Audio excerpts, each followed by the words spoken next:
Giuseppe Lanza è un genitore separato e in questi anni sta vivendo quello che si può definire un vero e proprio incubo. Ci puoi raccontare la tua storia? Beh, la mia storia è purtroppo comune, ho scoperto, a quella di tantissimi genitori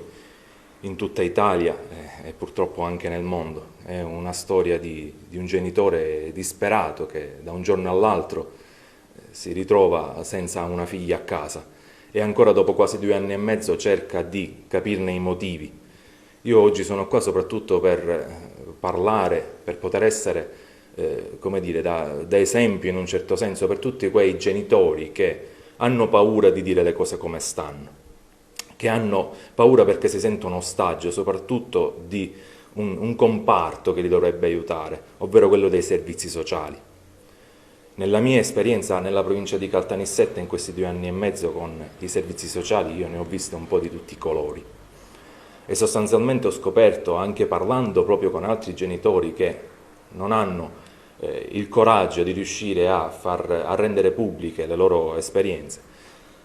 ho scoperto una sorta di meccanismo a circuito chiuso, potremmo dire, no? In cui le famiglie si ritrovano all'interno ostaggio di questi soggetti, di questi personaggi, perché i tribunali, nonostante magari uno cerchi di far arrivare le informazioni, far arrivare tutto quello che succede, non credono alla voce degli utenti, dei genitori, ma si affidano esclusivamente a quello che è scritto nelle relazioni di questi enti che loro stessi nominano, insomma, che il giudice nomina. Di contro i servizi sociali agiscono sostanzialmente indisturbati, non sono controllati da nessun superiore, da nessuna commissione di controllo. Io stesso ho chiesto più volte il giudice tutelare perché vedevo all'interno degli incontri che effettuavo settimanalmente con mia figlia cose che non riuscivo a capire, perché sentivo mia figlia ripetere continuamente determinate cose, continuare a ripetere di voler tornare a casa con il padre, e tutte queste cose, nonostante le promesse dei servizi sociali, io non me le ritrovavo mai nelle relazioni che poi arrivavano al giudice. Ho chiesto appunto un giudice tutelare, cioè una figura super partes che il tribunale potesse nominare, che potesse assistere agli incontri, cosa che non mi è stata concessa. Ho cominciato addirittura a registrare gli incontri, ho dovuto effettuare delle denunce in procura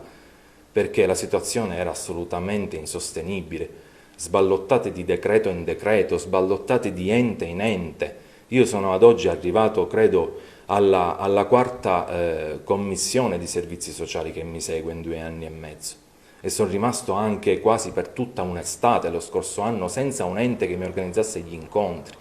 per 4 mesi e mezzo in cui io non ho potuto vedere mia figlia. E quindi sono qui oggi per denunciare questo stato di cose, perché non è possibile che intere famiglie e la vita di bambini innocenti sia in mano a questi enti che sostanzialmente fanno andare i procedimenti dove vogliono loro, scrivono o non scrivono nelle relazioni quello che a loro li aggrada per un motivo o per l'altro. Io non sto parlando di malafede o di corruzione, purtroppo da quello che ne so, anche attraverso la pagina che ho aperto, la mia pagina Facebook di servizi sociali, so che ci sono anche casi di questo tipo purtroppo e le recenti vicende saltate agli onori della cronaca per quanto riguarda Bibbiano lo confermano. Ma ci sono anche casi in cui basta semplicemente contraddire un operatore oppure mostrarsi urtato per delle cose che magari non si riescono a capire, cioè basta dissentire da uno di questi operatori dei servizi sociali per far sì che anche soltanto per antipatia le cose vengano indirizzate in un verso o nell'altro. Ma non si può mettere la vita di bambini, giusto, nelle mani di persone che giudicano da un punto di vista delle sensazioni personali o quant'altro, o che non hanno il coraggio di dire quello che vedono e quello che sentono.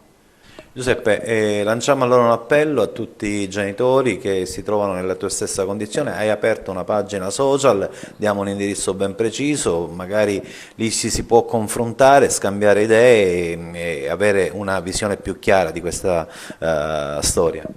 Allora, la mia pagina Facebook si chiama Disservizi sociali contro gli abusi di chi si crede intoccabile e invito tutti quanti i genitori che purtroppo si trovano a vivere questo dramma, perché di dramma si tratta,